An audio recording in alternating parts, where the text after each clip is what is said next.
So we're going to begin with a couple of review problems just to make sure we're good at colligative properties. So take out your reference page that I gave you on Monday with your KB and KF information and take a crack at this problem. What is the boiling point of a solution formed by dissolving 30 grams ammonium phosphide in 30 milliliters of ethanol? The density of ethanol is 0.789 grams per milliliter. We're going to review colligative properties, basic calculations, and we're going to learn some new calculations today.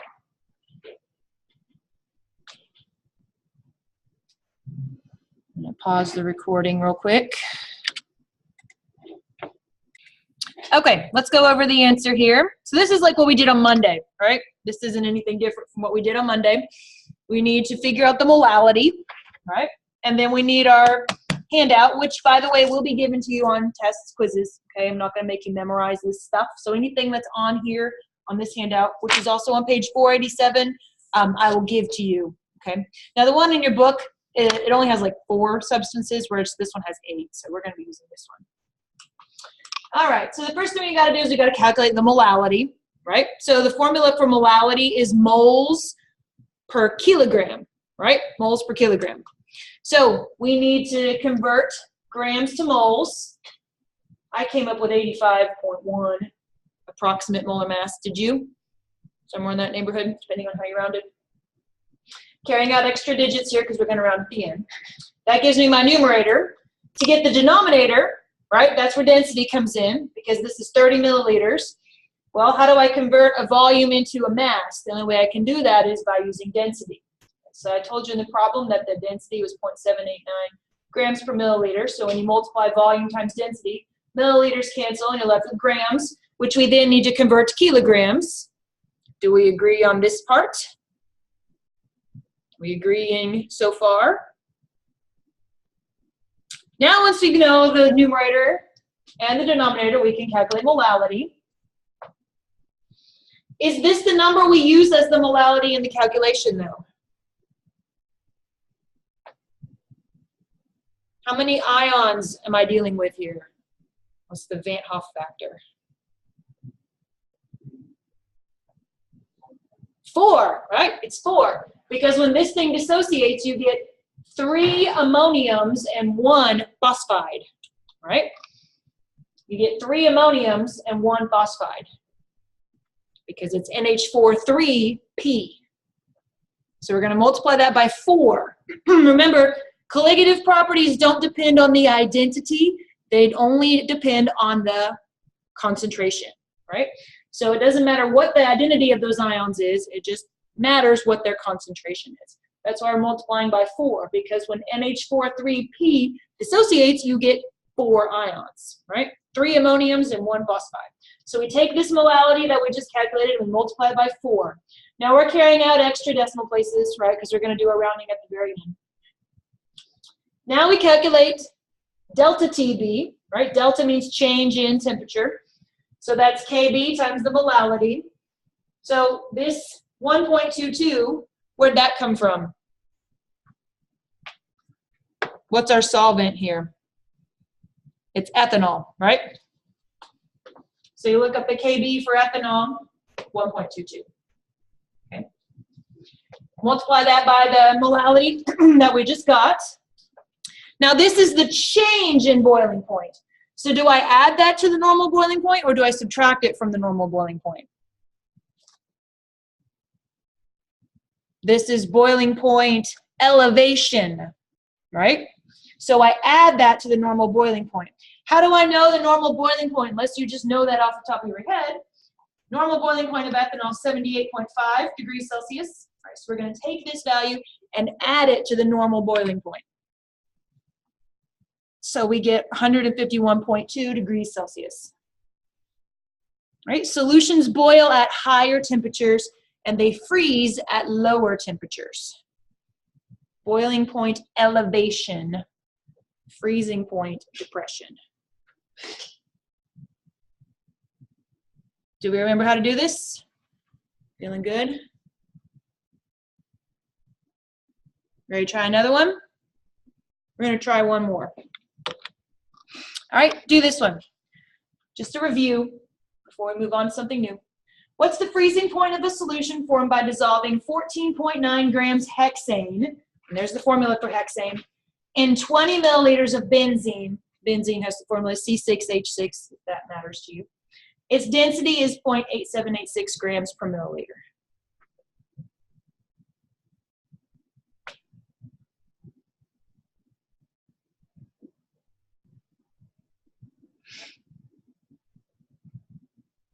I'll pause the recording. All right, let's see the answer here.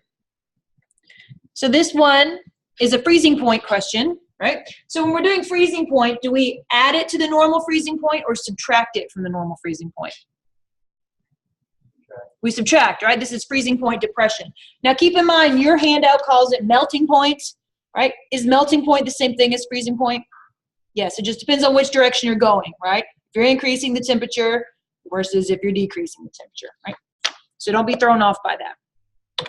All right, so we first have to calculate the molality, right? So we're converting grams to moles. Do we agree on number of moles?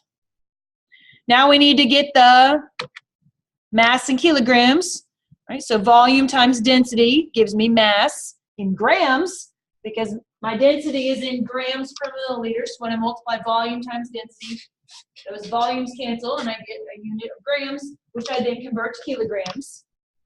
Now I can calculate molality, moles per kilogram. Do I need to multiply this by anything? No, right? Because this is hexane, which is not ionic, right? That's covalent. That does not dissociate, so you can multiply by 1 if that makes you feel better. Oh, where'd that come from? That's not right. Where'd that 9.41 come from? 0.7729 divided by 0.01757. Yeah, I've got a typo up here. Got it right down there, but incorrect up there. 9.84, right? 0.1729 divided by 0.01757. Yeah, that's 9.84, not 9.41. So let's see, I've got a whole different value down here, 9.84. So 4.9 is the KF, I agree with that, times 9.84, 48.22. That's correct. So I must have just had something weird typo up there. All right. This was the one that I was fixing before class. I thought I fixed that typo, but apparently I didn't.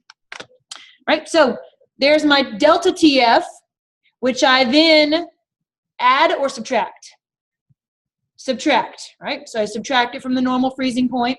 Normal freezing point's 5.5 because our solvent is benzene, right? So we look it up based on what the normal freezing point of the solvent is. 5.5, subtract from that. So my freezing point of this solution is now negative 53.7. Right, so this is why we put salt on the roads during wintertime, right? Because you're making a solution that has a lower freezing point than the temperature outside. Now, salt's not the greatest thing for the environment, right? So that's why a lot of times cities opt for sand instead to create traction, because adding all that chloride especially isn't the greatest thing for the environment. Everybody good on how to do this one? In spite of my typo. Okay, let's use colligative properties to figure out molar mass. If you know freezing point depression or boiling point elevation, you can calculate molar mass. You can use colligative properties to figure out what the molar mass of your solute is.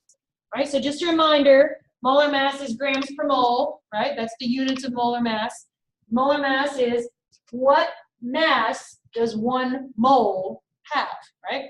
So for instance, if I want to know the molar mass of water, 1 mole of water has a mass of 18 point something grams, right? Grams per mole. 1 mole has a mass of blah, blah, blah grams. That's what molar mass is.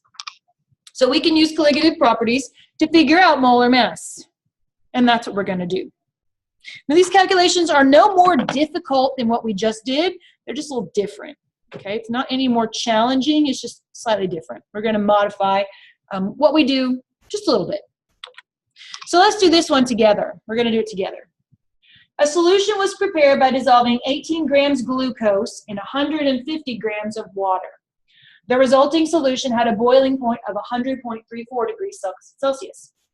Calculate the molar mass of glucose. Now, I need to ask yourself before we begin, right, is this going to be a molecular solute or an ionic solute? Glucose, is that going to dissociate? No, it's not, right? So anything that we would do, you don't need to worry about factoring in any changes because this is not ionic, this is covalent, right? So I'll give you a second to jot this down and then we're going to go through it together.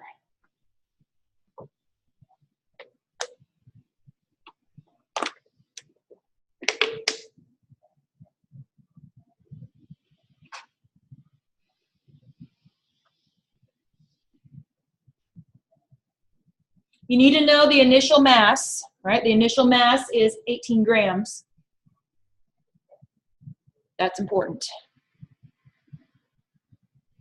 Because eventually we're going to be doing grams per mole, right? So we know grams already, it's 18. Now we just need to figure out moles. All right, so let's go through this. There's the formula that we've been using, right? This is boiling point. Yes, boiling point. So this is the equation we've been using, right? Delta TB is equal to KB times molality. Yes, okay. So the first thing we're going to do is we're going to find delta TB. So the solution, we were told, boiled at 100.34, right? And the solvent is water. So how did I get delta TB is 0.34? Well, I just took the difference, okay? Water's boiling point is 100.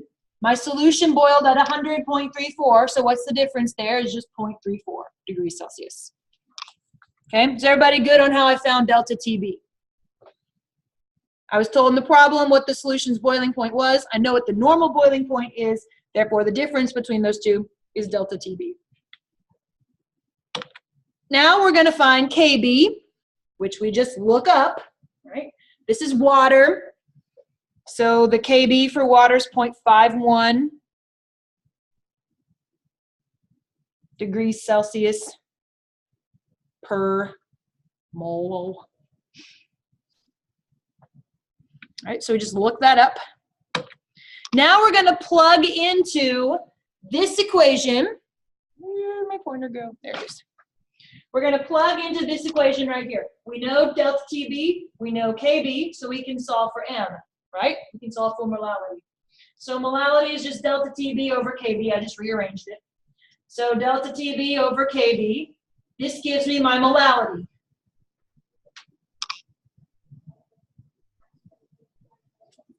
Do we agree here? So we know TB, we know KB, we looked it up. So now we're just solving for molality. That's all we're doing. We're just plugging into the equation that we've been working with since Monday. Is everybody with me up to how we got molality? Yes? Now, remember, molar mass has the units grams per mole, right? So eventually we want to find a way to get moles. If we know molality, can we get moles from that? Yes, we can, right? So molality is moles per kilogram. So here's 0.67, that's the molality. And then where did this 0.15 come from? We've got to go back to the problem and look at that. It's in 150 grams of water, right? 150 grams is the same thing as 0.15 kilograms. Okay, so we're using the mass of the water from the problem. Does everyone see where this 0.15 came from? That was given in the problem. I told you that you dissolved 18 grams of glucose in 150 grams of water. So if molality is equal to moles per kilogram, well, we know the molality, we just solved for it. We're solving for moles now using that mass that we were given in the problem. Does everybody understand how we did this step? So now we know moles, 0.1. Well, now we know everything we need to be able to calculate molar mass, right? Because molar mass is grams over moles, correct? So the problem told me it was 18 grams, so 18, and it's 0.1 moles right there. 18 divided by 0.1 would be 180. So my units are 180 grams per mole. Does this make sense? Like I said, it's not harder, it's just different. I told you in the problem that you dissolved 18 grams. So the problem would need to specify what mass was dissolved.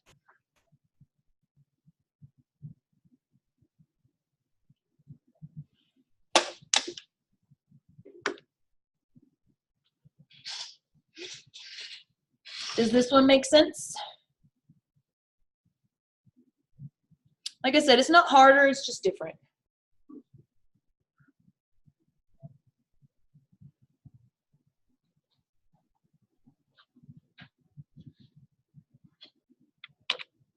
All right, you do this one. Pharmaceutical chemists are developing a new drug. The solution is formed when 5 grams of the experimental drug are dissolved in 35.5 grams of carbon tetrachloride. The resulting solution had a boiling point of 78.1 degrees Celsius. What's the molar mass of the drug?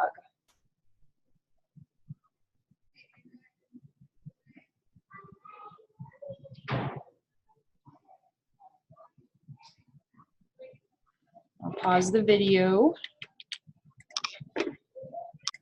Okay, let's go over this one. So because we're being told that this is a drug that's being dissolved in carbon tetrachloride, that would imply that it's nonpolar, right? Which would probably imply that it is ionic or covalent. Is this going to dissociate? No, it's not. All right, so here's the equation that we're dealing with, right? And so delta TB would be the solution boiling point minus the pure solvent's boiling point. We're told that the solvent is carbon tetrachloride here. Carbon tetrachloride has a boiling point of 76.5. The solution boiled at 78.1, so the difference there would be 1.6. Do we agree on delta TB? Yes. Now we're going to find KB. That's not anything we calculate, we just look it up. Carbon tetrachloride's KB value is 5.03.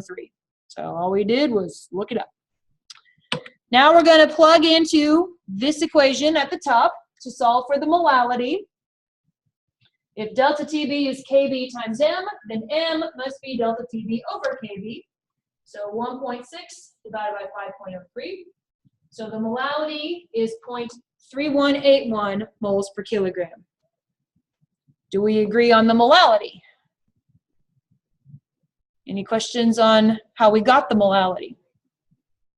Now we're told the mass in the problem, right? Problem told us that, I need to just scoot this over a little bit. Problem told us that this was 35.5 grams, which would be 0.0355 kilograms. And the molality we just got, right? So molality is moles per kilogram.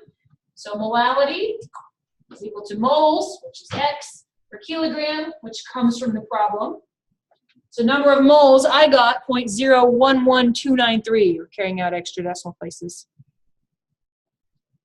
Do we agree on number of moles?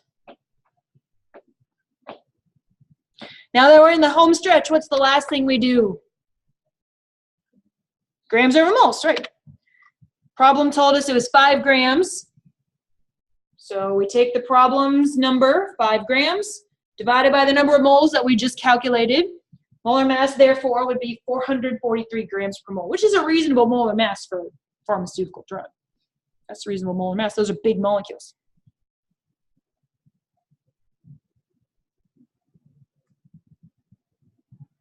Do we agree on this one?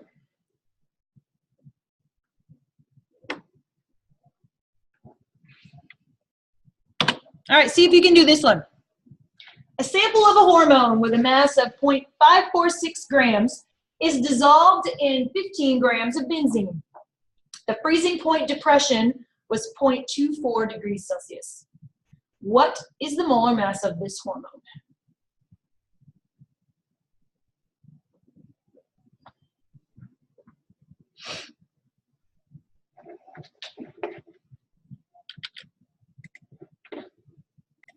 All right, let's go over this one. Now, here's the key word, and I put it in bold, hoping that you would notice. It's important to know that this is freezing point depression and not boiling point elevation, right? Why does that make a difference? Are you going to be using KB or KF values? You'd have to be using KF values, right? So make sure that you understand that this one is slightly different from the previous one. Right? So delta TF was given in the problem. You don't need to calculate that. I gave it to you. Right? I told you the freezing point depression is 0.24. Ta-da! You don't need to do anything there. KF, you just look it up, right? For the solvent that we're dealing with, benzene, 4.90 is the value, right? This is benzene, right? Yes. 4.90. So this is given. This is looked up. So now we find molality. Molality is delta TF over KF. So delta TF, which was given, KF, which we looked up. So I got 4.898 times 10 to the negative 2.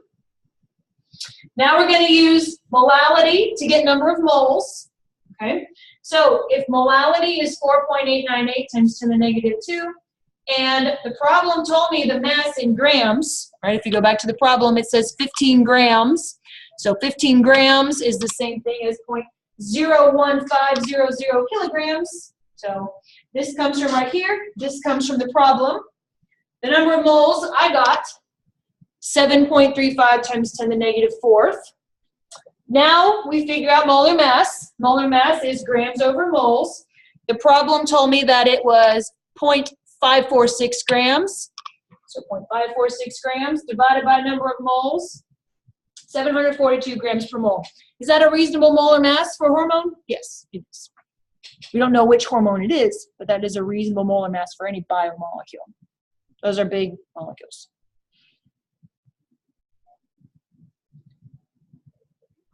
So it works the same way for freezing point depression. You just need to make sure that you're using KF instead of KB.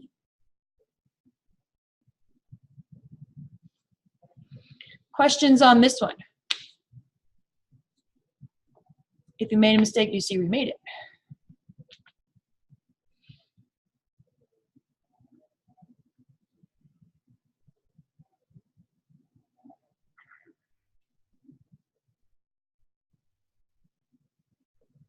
Do we agree? Yes, yes, yes. All right, that's where we're going to stop. I can leave this up. I'm just going to stop the recording. Put it back up.